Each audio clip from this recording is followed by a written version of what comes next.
Hier in Jordanië, in die museum is 'n kopbeeld van Athena. En ek lees graag vir ons Handelinge 17 vers 23. Terwyl ek deur julle stad geloop en gekyk het na die voorwerpe van julle aanbidding, het ek ook 'n altaar gevind waarop geskrywe staan: aan 'n onbekende God. Hom dan wat julle vereer, sonder om te ken, verkondig ek aan julle. Toe Paulus in Athene aankom, was hy diep geraak deur wat hy gesien het. Oral was daar tempels en standbeelde en altare. Die indrukwekkendste van almal was die tempel van Athena. Sy was die beskermgodin van die stad.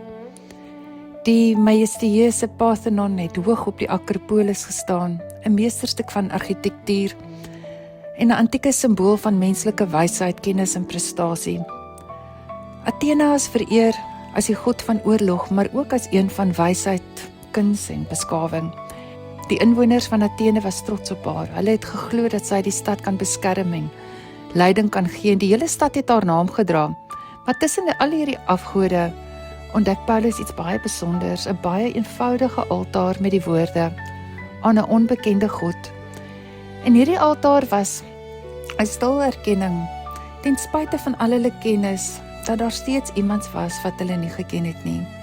Hulle kon tempels bou, hulle kon filosofeer, hulle kon boeke skryf, maar hulle harte het steeds daai leemte ervaar, daai soeke na die ware God. En Paulus begin nie deur mense te veroordeel nie, hy begin waar hulle is.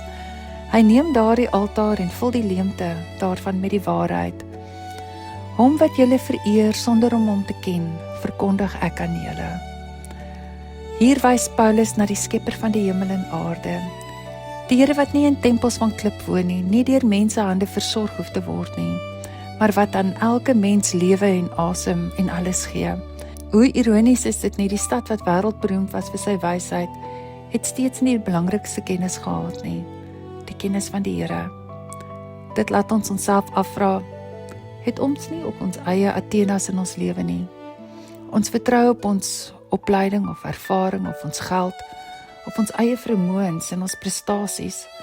Ons soek antwoorde in alles wat die wêreld bied, en tog kan geen menslike wysheid die leemte vul wat net die Here kan vul nie. Ons kan baie van die Here weet sonder om hom werklik te ken. Ons kan selfs besig wees met godsdiens, met sy dinge, en ons kan 'n onbekende God dien.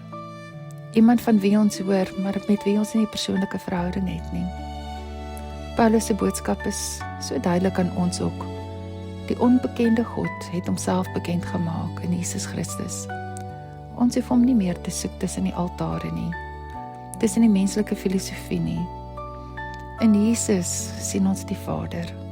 Hy is die waarheid waarna elke mens verlang. En as jou hart vandag leeg is, mag die Here jou hart vul vandag, en mag jy weet, hy ken ons by die naam, en mag ons in 'n verhouding met hom staan.